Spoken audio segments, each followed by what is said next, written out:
first and most important thing to know is that this is obviously a time of incredible sorrow and heartache and great pain for our Jewish community and for all of the people who care about and are invested in Israel and Palestine. And we know darkness, and we know suffering, and we know pain, and we have tools in our long history and in our tradition to help us learn how to find our way back to one another, how to find our way toward mending, both from individual sorrow and grief and communal and even global pain.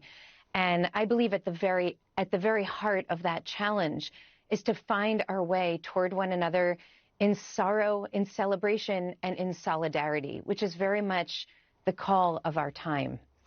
Rabbi, tell me, what are those tools? Because right now, I mean, you know better than I do, there is so much polarization. People are insisting on declaring themselves or being forced to declare themselves one side or the other. There's so much canceling. There's so much hatred and trauma that what you're saying is a little bit rare. It's almost like a voice in the wilderness, trying to find and to use the tools. Do you find them in the Torah? Yeah, I mean, the first thing is I totally agree with your assessment. We're living in a moment of false binaries, as if people need to make a choice to be, you're either with Israel or you're with the Palestinians, when in reality, the only future is a shared future. There are millions of people who live in that land who are not leaving, who literally have nowhere else to go. And they have to find a way to live with one another. So these false binaries are only sending us further and further away from the work that ultimately must be done, which is the work of shared grief, the work of building some kind of shared narrative. And the way to get there is through, I believe, through curiosity and through wonder. So instead of silencing voices that we think contradict our core narratives, questioning and leaning into relationship and learning from people who see the world very differently than we do. Because fundamentally, at the beginning of the day and the end of the day, most people in the world just want to put their kids to bed safely at night. They just want to live in dignity and in peace and with safety and security for themselves and for their loved ones. And so the tools that I'm most invested in right now, and the reason actually that I called the book The Amen Effect, is because we have ancient mechanisms for teaching us how to lean into the discomfort of conversations that don't feel natural to us, where we feel like we might even be losing something of our own victimhood if we hear someone else's pain. But in fact, it's only when we hear one another's pain and when we lift up and affirm each other's humanity that we can collectively walk toward a shared liberation with one another. So I think investing in these ancient tools, saying amen to each other's heartache right now, only reinforces our sense of shared humanity. And how does that go down with your specific congregation right now? Well, I think the role of a pastor or a rabbi in these difficult times is really twofold. The first thing that we need to do is be with our people in their sorrow. People feel completely upended by what happened on October 7th, by just the devastation and the anguish of the atrocities that were committed.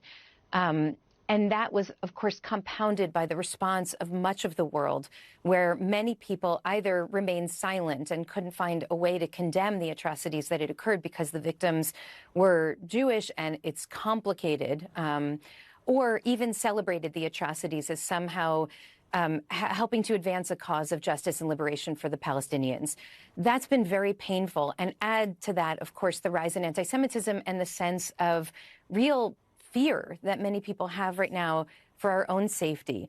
So the first and most important thing is to affirm that sorrow, that anguish, that sense of loss that many people who we considered friends and allies have really been quite absent or even demonstrated true moral confusion in this moment. That's the pastor's job, to comfort the afflicted.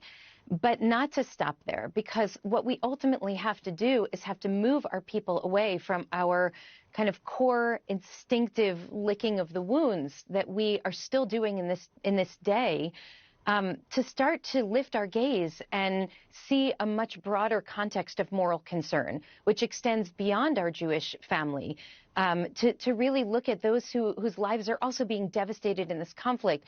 The number of Palestinian civilians who have lost their lives in this conflict is stunning and devastating and astonishing.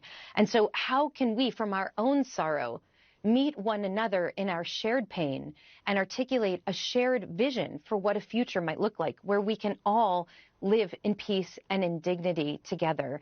So I think our work is really twofold: to honor and to affirm the pain that we experience, and also to expand our sense of responsibility and accountability toward one another as human beings. Rabbi, you've been talking about these principles for a long, long time. And indeed, on the podcast with Ezra Klein, he began with one of your sermons, only it's one that you delivered a few weeks before October 7th, where you lament the occupation, you lament the current right-wing government in Israel, and your sermon sort of encapsulates the growing rift between Israel and American Jews. Are you seeing that rift now? And tell me what you were saying before October 7th. Well, for a couple of decades, there have been many people, both in the United States, which is the largest Jewish diaspora community, and partners, Israeli Jews and Palestinian citizens of Israel, who have been collectively lifting up and amplifying voices, calling for a just future. And that means dismantling the occupation and envisioning a world in which Palestinians and Jews can both live in peace and in freedom.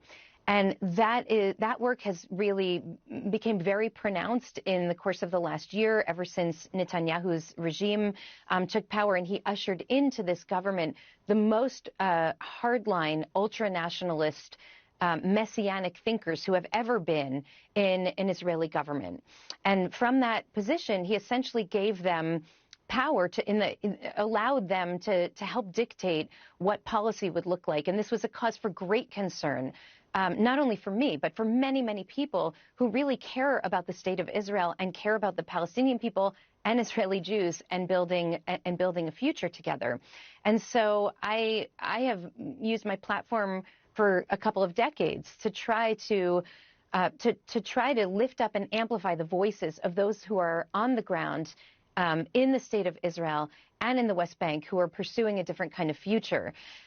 Over the course of the last year, under the Netanyahu regime, as you of course know, for 10 months, every single Saturday night, week after week after week, there were hundreds of thousands of people who took to the street in Israel in order to protest against this regime and in order to fight for a democratic future and for a just future. The only reason those protests stopped was because of the events of October 7th.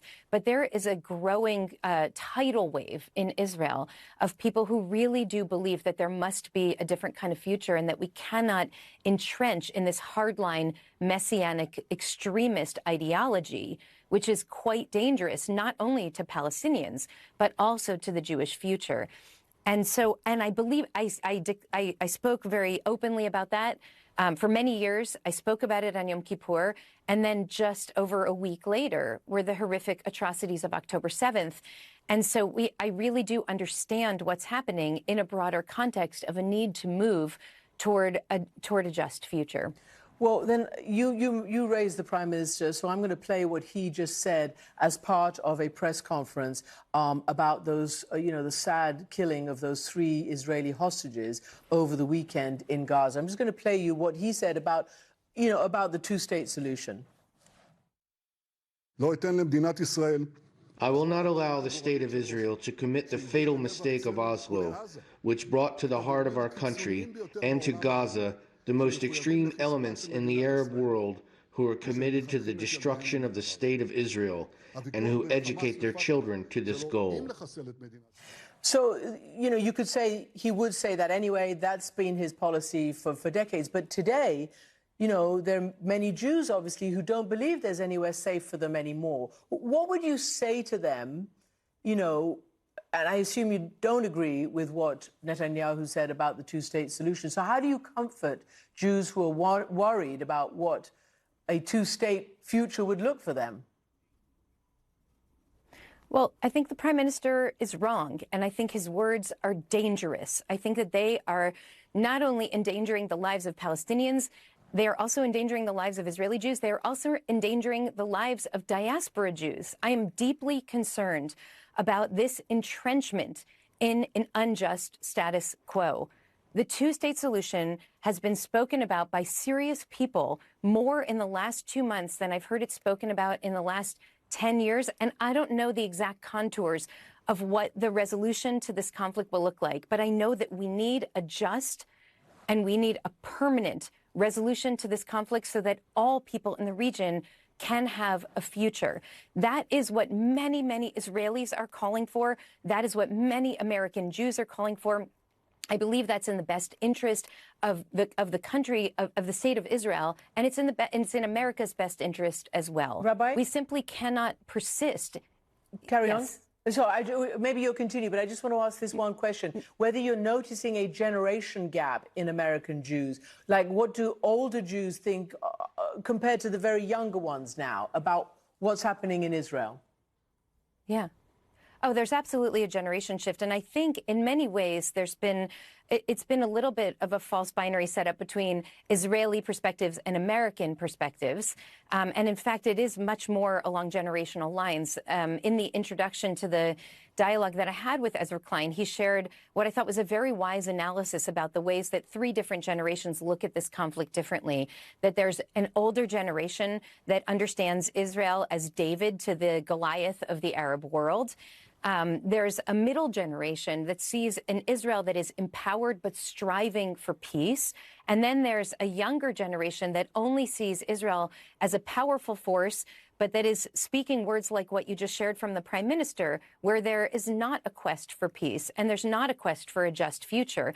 And I believe that that is shaping some of the perceptions of many younger people who are looking at this conflict saying, you know, I don't see how persisting the way that these policies have been going for many decades is going to lead to a just future, and therefore are turning to much more radical ideas, including the idea that Israel shouldn't exist at all. There's been, over the course of the last 2 months, a real shifting in the Overton window that now has led to words that are almost unthinkable before October 7th, now being said even in the halls of academia and on the streets and in places of power.